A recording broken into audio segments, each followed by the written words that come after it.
ముందుగా నమస్తే. నమస్తే. ముఖ్యంగా మీ పార్టీకి సంబంధించినటువంటి వ్యక్తి కావచ్చు, రాష్ట్ర ముఖ్యమంత్రి రేవంత్ రెడ్డి వ్యాఖ్యల పట్ల ఈటల రాజేందర్ గారు చేసినటువంటి ఆ పదాలని కాంగ్రెస్ పార్టీ సీనియర్ నాయకులుగా మీరు ఎలా చూస్తారు?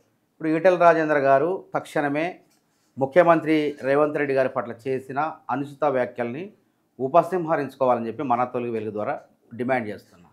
ఈటల రాజేందర్ ఏమన్నా ఒక బజార్ రౌడీ కాదు, ఒక మాజీ మంత్రి, తర్వాత ఇప్పుడు అత్యంత పెద్దదైనటువంటి దేశంలోనే ఒక పార్లమెంట్ సభ్యుడు. ఓకే, ఆయన వేరే రకంగా ప్రశ్నించవచ్చు, కానీ ఒక దిగజారిపోయి నోరు జారి దిగజారిపోయి నీచ రాజకీయం ఎందుకు చేయాలి, ఎందుకు మాట్లాడాలి? ఏమి అసలు రేవంత్ రెడ్డి గారిని ఏమైనా అడిగారా మీరు? అధికారంలో రేవంత్ రెడ్డి గారు 16 నెలలుగా ముఖ్యమంత్రి ఉన్నారు. మీరు పార్లమెంటు సభ్యుడైన తర్వాత నా పార్లమెంటుకి ఇది కావాలి అని వినతి పత్రాలు ఇచ్చారా? కలవలేదు, వినతి పత్రాలు ఇవ్వలేదు. మరి ఎందుకని అక్కసు వెలగక్కుతున్నారు? హైడ్రా విషయంలో అంత స్పందించాల్సిన అవసరం లేదు, బూతు పదాలు మాట్లాడాల్సిన అవసరం లేదే, అసభ్య పదజాలను ఉపయోగించాల్సిన అవసరం లేదే. కాబట్టి ఇక్కడ ఈటల రాజేందర్ గారికి మతి భ్రమించిందని అర్థమైపోయింది. ఆవేశంతో పాటు వయోభారంతో మతి భ్రమించినట్టు ఆయన మాట్లాడారు. కాబట్టి ఇక మా కాంగ్రెస్ కార్యకర్తలు కూడా కాంగ్రెస్ కార్యకర్తలు ఆగ్రహ జ్వాలలు రేకెత్తించారు ఒక విధంగా చెప్పాలంటే. మళ్ళీ అక్కడితో ఆగకుండా దాన్ని ఆ విధంగా ఈటల రాజేందర్ గారు మాట్లాడిన మాటలను ఖండించినటువంటి జగ్గారెడ్డి గారి పైన కూడా విరుచుకుపట్టడం జరిగింది. ఆయన పైన కూడా మళ్ళీ రెచ్చిపోయి మాట్లాడటం జరిగింది. ఇది ఏ రాజకీయానికి నిదర్శనం? అంటే దానికంటే ముందు జగ్గారెడ్డి గారు చేసినటువంటి వ్యాఖ్యలు సైతం కూడా మనం ఒకసారి చూసుకోవచ్చు. జగ్గారెడ్డి గారు కూడా బట్టలు ఊడదీసి రోడ్డు పైన అన్నాడు, మాట్లాడి బట్టలు ఊడదీసి గుంజీలు తీస్తా అని అన్నాడు. ఆయన ఏమన్నా ముఖ్యమంత్రిని పట్టుకొని నా కొడక అని రకరకాలుగా మాట్లాడటం జరిగింది, దూషించడం జరిగింది. కాబట్టి ముఖ్యమంత్రి స్థాయి వ్యక్తిని ఒక పార్లమెంట్ సభ్యుడు ఆ విధంగా మాట్లాడటం అనేది అప్రజాస్వామికమైనటువంటి భాషగా దాన్ని చూస్తారు. కాబట్టి ఆయన ఆలోచించుకొని సవరించుకొని క్షమాపణ చెప్పాలి, లేకపోతే సమాజం ఊరుకోదు, భారత సమాజం, తెలంగాణ సమాజం ఊరుకోదు. కాబట్టి జగ్గారెడ్డి గారు దానికి స్పందించి మాట్లాడారు. జగ్గారెడ్డి గారు మా పార్టీ మాజీ ఎమ్మెల్యే, వర్కింగ్ ప్రెసిడెంటు, మా ముఖ్యమంత్రి గారు అన్నందుకు కోపంతో మాట్లాడారు. మళ్ళీ దానికి రెట్టించి 4 ఇంతలు చేసి మాట్లాడటం అనేది బీజేపీ నాయకత్వానికి, ఆయన అనుచరులకు పద్ధతి కాదు, మంచిది కాదు. ఇదే విధంగా జగ్గారెడ్డిని, రేవంత్ రెడ్డి గారిని ఇష్టం వచ్చినట్టు ఈటల రాజేందర్ అనుచరులు ఎవరైనా మాట్లాడితే వాళ్ళ మూతి పళ్ళు రాలగొట్టడం ఖాయం. నేను చెప్తాను కదా, ఇదే విధంగా వాళ్ళ అనుచరులు కానీ ఇంకెవరైనా సరే ఈటల రాజేందర్ అనుచరులు కానీ మా నాయకత్వాన్ని కించపరిచే విధంగా మాట్లాడితే మీ మూతి పళ్ళు రాలుతాయని చెప్పి హెచ్చరిస్తాను. సో గతంలో కూడా మాట్లాడిన ముఖ్యమంత్రి పైన మాట్లాడినటువంటి వాళ్ళు ఉన్నారు. అట్లా అంటే ఆ మాజీ మంత్రి ఇప్పుడున్నటువంటి సిరిసిల్ల ఎమ్మెల్యే కల్వకుంట్ల తారక రామారావు మాట్లాడిండు, రండా అని మాట్లాడిండు, పట్టపగలు దొరికినటువంటి దొంగ అని చెప్పేసి కూడా మాట్లాడిండు. సో అటువంటి మాటలు మాట్లాడినటువంటి సందర్భంలో పెద్దగా రియాక్ట్ కానీ కాంగ్రెస్ పార్టీ శ్రేణులంతా ఈ రోజు ఎందుకు రియాక్ట్ అవుతారు?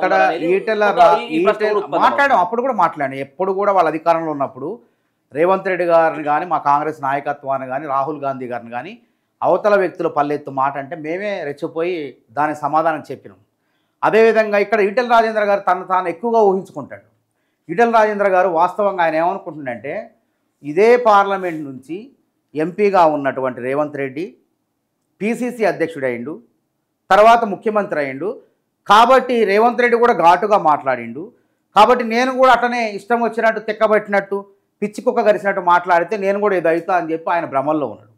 కానీ రేవంత్ రెడ్డికి ఈయనకి నక్కకి నాగలోకానికి ఉన్నంత తేడా ఉంది. ఎప్పుడు రేవంత్ రెడ్డి పులే, ఈటల రాజేందర్ నక్కే. పులిని చూసి నక్క వాతలు పెట్టుకుంటే ఏమైంది? పులి పుల్లా అనే ఉంటుంది, నక్కకే దెబ్బ తగులుతుంది. వాతలు పెట్టుకుంటే ఏమైంది? రక్తం వస్తుంది. కాబట్టి ఈటల రాజేందర్ గారు ఏదో ఊహించుకొని పులిని చూసి నక్కల వాతలు పెట్టుకుంటాడు, ఈయన ఏదో ఎక్కువ ఊహించుకుంటాడు. కానీ రేవంత్ రెడ్డి ముఖ్యమంత్రి ఏంటంటే ఈటల రాజేందర్ గారు, ఆయన త్యాగం ఉంది, పోరాటం ఉంది, ఎన్నో సభలు పెట్టిండు తెలంగాణ వ్యాప్తంగా. 100 అక్రమ కేసులు బనాయించినా బెదర్లేదు, అదర్లేదు. అప్పటి వరకు తెలంగాణ రాష్ట్రంలో మీరు కూడా మంత్రిగా ఉన్నారు ఆ ప్రభుత్వంలో, ఎదిరించేవాళ్ళు లేకపోతే బెదిరించేవాడిదే రాజ్యం అంటే అప్పుడు రేవంత్ రెడ్డి లాంటి ఎదిరించే నాయకుడు రావటం జరిగింది. వచ్చిన తర్వాత రేవంత్ రెడ్డిని అణిచివేయటం కోసం ఆ గత ప్రభుత్వం, బీఆర్ఎస్ ప్రభుత్వం ఎన్నో కుట్రలు చేసింది. ఆయన పైన అక్రమ కేసులు 100 కేసులు బనాయించింది. కేటీఆర్ ఫామ్ హౌస్ పైన, జన్వాడ ఫామ్ హౌస్ పైన చిన్న డ్రోన్ ఎగరవేస్తే పిటి కేసు పెట్టి అప్పటికప్పుడు స్టేషన్ బెయిలిచ్చి పంపాలి.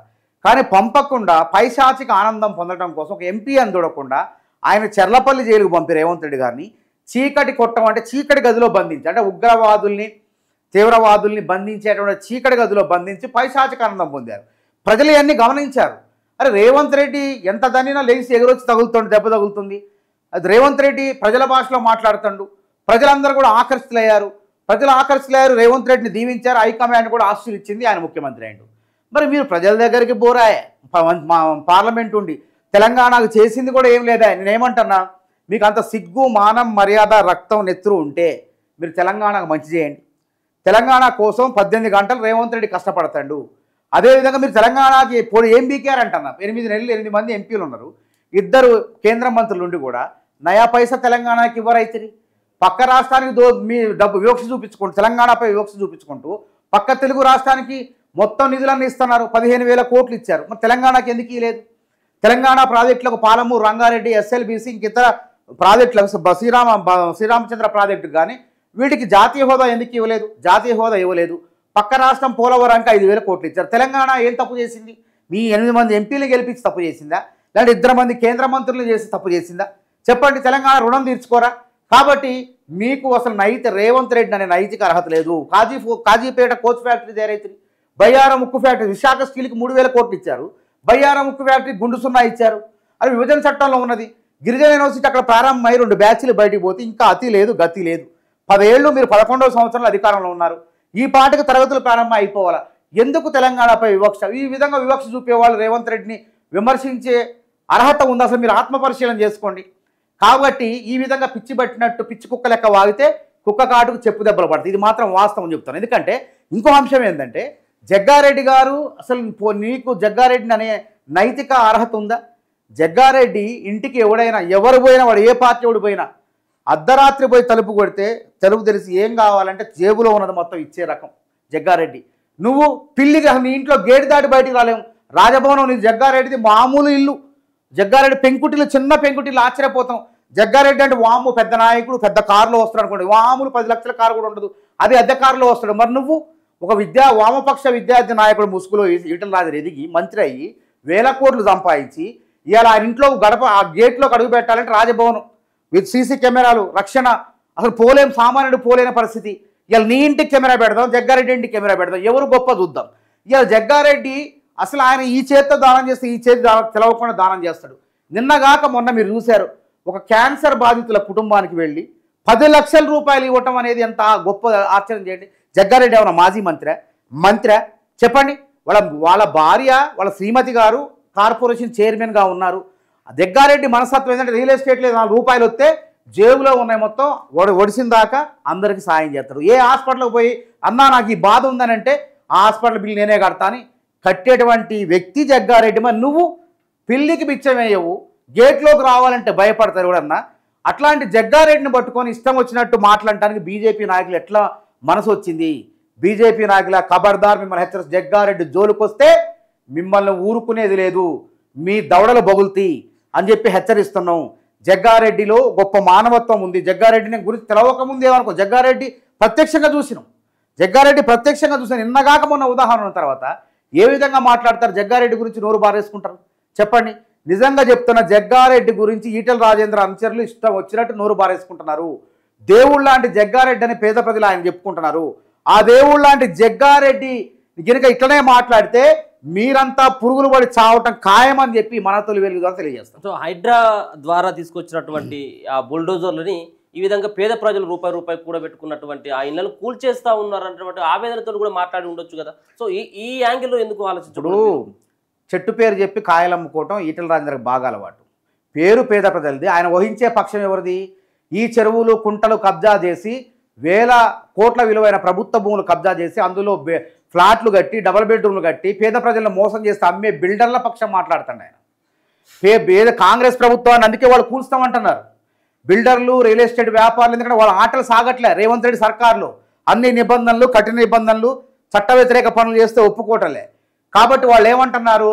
కాంగ్రెస్ ప్రభుత్వాన్ని పడగొట్టండి, ఎమ్మెల్యేలను కొనుగోలు చేయండి, మేము డబ్బులు ఇస్తామంటున్నారు. ఎందుకంటున్నారంటే వాళ్ళ ఆటలు సాగట్లేదు కాబట్టి. ఈ మాట ఎవరు చెప్పారు? వాళ్ళ ఈటెల రాజేంద్ర మిత్రుడైన దుబ్బాక ఎమ్మెల్యే కొత్త ప్రభాకర్ రెడ్డి చెప్పిండు.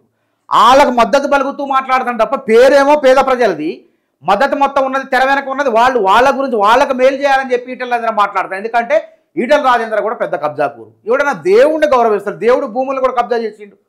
అంత నీచమైనటువంటి సంస్కృతి ఈటెల రాజేంద్రది. ఆయనకు అసలు జగ్గారెడ్డి గురించి మాట్లాడే నైతిక అర్హత ఉందా? రేవంత్ రెడ్డి గారి గురించి మాట్లాడే నైతిక అర్హత అని చెప్పండి.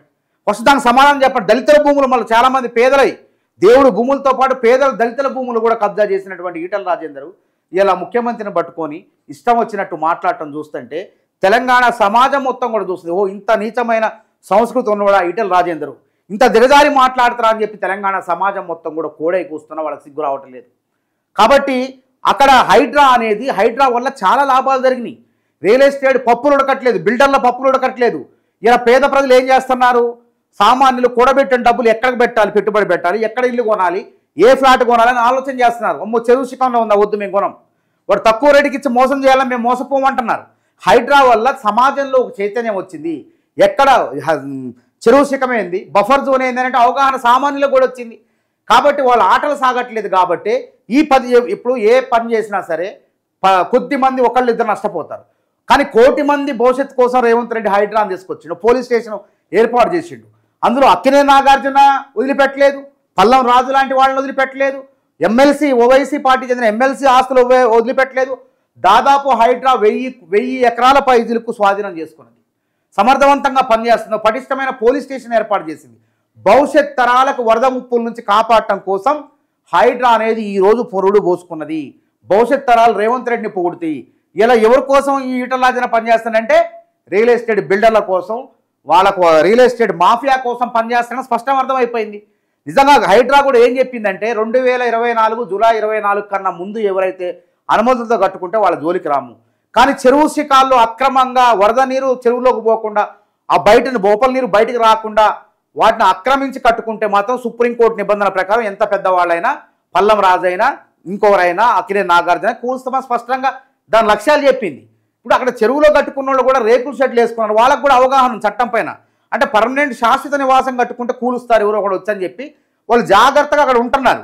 కాబట్టి ఇది ఎప్పటికో అప్పుడు పోయేదే. కానీ కాంగ్రెస్ ప్రభుత్వం వచ్చి వాళ్ళకి వద్దు, ఇక్కడ మీరు తప్పు చేస్తున్నారని చెప్పి అక్రమం మీరు వద్దు అని మరి చట్టాన్ని చెప్తే అది తప్పెట్లయితుంది. కాబట్టి చట్టం పట్ల ప్రజలకు అవగాహన కల్పిస్తుంది హైడ్రా అనేది. కానీ ఈటల రాజేందర్ లాంటి వాళ్ళు, కొత్త ప్రభాకర్ రెడ్డి వాళ్ళు రియల్ ఎస్టేట్ మాఫియా ఉచ్చులో ఉండి కాంగ్రెస్ ప్రభుత్వాన్ని ముఖ్యమంత్రిని విమర్శిస్తారు. మేము ఏమంటున్నాం, మేము రియల్ ఎస్టేట్ వ్యాపారుల కోసం కాంగ్రెస్ ప్రభుత్వం పనిచేయదు, బరాబర్ చెప్తున్నాం. అదేవిధంగా పేద సామాన్య మధ్యతరగతి వాళ్ళకు అదికి 20 లక్షల ఇందిరమ్మ ఇల్లు కడుతున్నాం. గత బీఆర్ఎస్ అంటే భారత రియల్ ఎస్టేట్ సమితి డబుల్ బెడ్రూమ్లు కడుతున్నా అని చెప్పి కట్టలేదు. రియల్ ఎస్టేట్ వ్యాపారం చేసిందే బీఆర్ఎస్ పార్టీ. కాబట్టి అందులోనే కాంట్రాక్టర్లు ఉన్నారు, వాళ్ళు చేసిన పని అంతా ఇదంతా కూడా. కాబట్టి వాళ్ళ ఆటలు సాగట్లేదు. కాబట్టి పేద ప్రజలు ఒకళ్ళిద్దరు పేరు చెప్పి వాళ్ళు పబ్బం గడుపుకునే ప్రయత్నం చేస్తున్నారు ఈటల రాజేందర్ గారు లాంటి వాళ్ళు. ఇది మంచిది కాదని చెప్పి వాళ్ళకి నేను సూచన చేస్తాను.